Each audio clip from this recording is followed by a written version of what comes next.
Okay guys, pupuntahan natin ngayon ang parola ng Asagra na kung saan ay ito daw ay may nakatagong kwento ayon sa mga matatanda at sa mga nakakausap natin na ating mga kaibigan. Kaya puntahan natin doon at makita natin ng personal nang sa ganon ay makita din ninyo kung ano ba ang nakatagong lihim ng parulang ito. Okay, punta na tayo ngayon.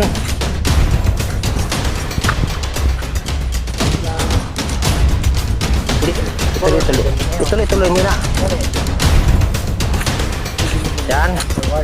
So kung makita ninyo, medyo basa yung daanan natin dahil katatapos lang ng ulan. Yun ang ating master guide nandoon. Nauna na.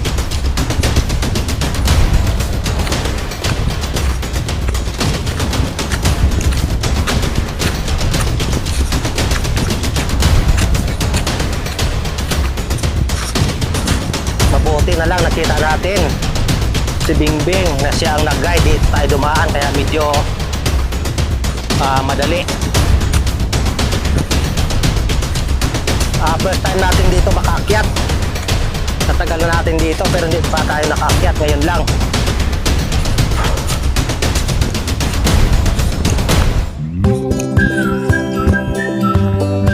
Parang hiningal agad ako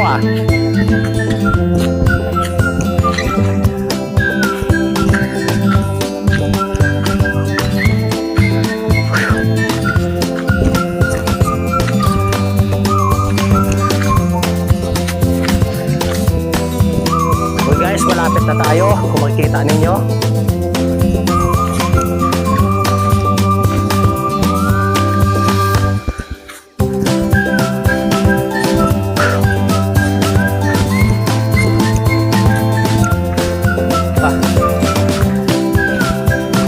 Mas madali pala dito dumaan.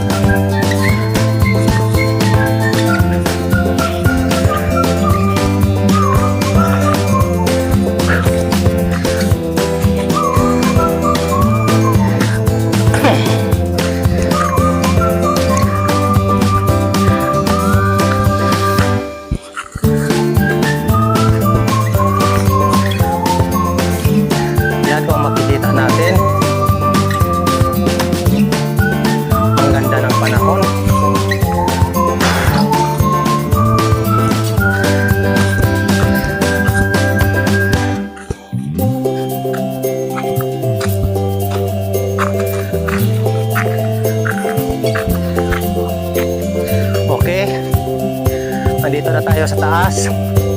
Kung makikita natin ang pinagmamalaki na ang Asagra, ang Lamaw.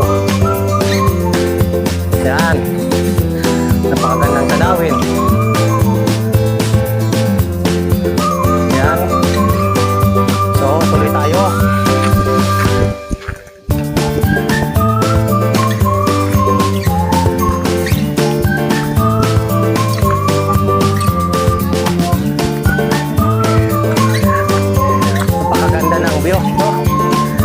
Grabe.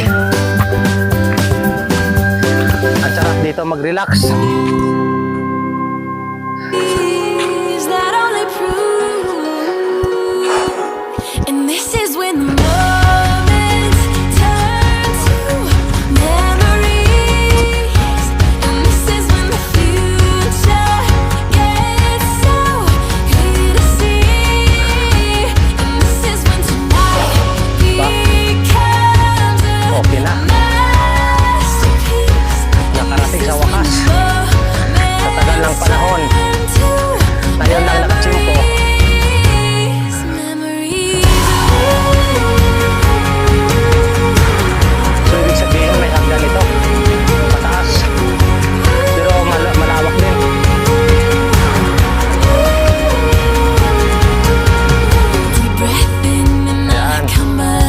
Narating din natin.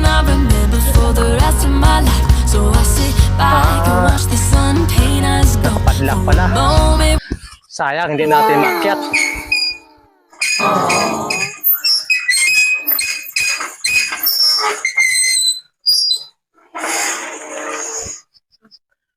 Yan. Wag mo na ako isama. Okay, narating natin din kahit sa baba lang tayo. At least nakarating tayo. Kasi kwento-kwento lang ang ating narinig sa mga kababayan natin. So, ito daw ang parulang ito ay ayon sa sabi-sabi nang itinatayo ito ay marami daw itong nakuha dito na hindi natin malaman kung gold na kung saan yung mga buhangin ay isinilid sa sako at ikinarga sa barge. Simula noon ay nagkalat na yung kwento ayon din sa mga nakapagtrabaho dito sa paggawa ng parula na ito. Pero hanggang ngayon ay wala tayong pruweba kung ano katotoo yung misteryo na bumabalot sa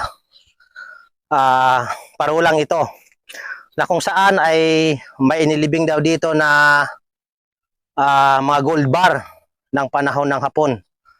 At yun nga, ng pagpatayo nito, parang front lang ito para makuha yung mga gold bar dito sa parulang ito.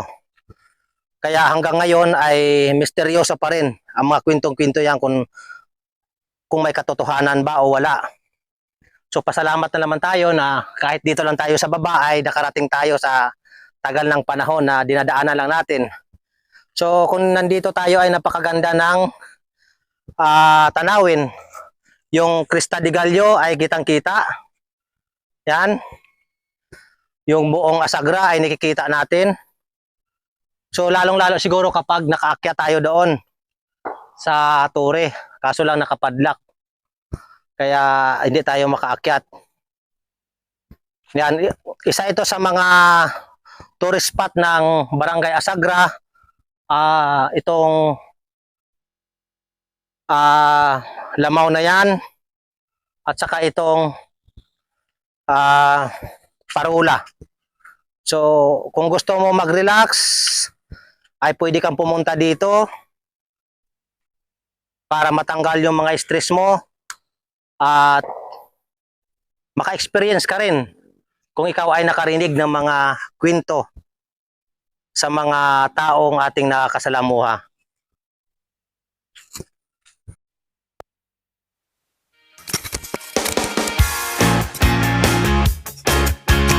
So yan, guys, kung makikita ninyo, napakaganda ng yan, napakaganda no ng tanawing ito ay lalo na kung dito ka sa taas, feel na feel mo ang magandang hangin. Yan. So napakasarap tingnan ang Lamaw na kung saan ay libre ito sa lahat ng ating mga kababayan na gustong bumisita at mag-picture-picture dito. So, mabuti ay dito tayo naman papunta sa baba. Dahil kung kanina, pag-aakyat natin ay mahirapan tayo kung dito tayo dumaan dahil medyo matarik pataas. So ngayon, dito tayo dumaan sa kabila. Pagbaba natin ay ang babae natin ay mismo doon sa Lamaw at saka National Road. Yan. So sa ating mga kababayan, kung mag-picture taking sila, mapadaan sila, hindi na sila lalayo dahil nandito na mismo yan.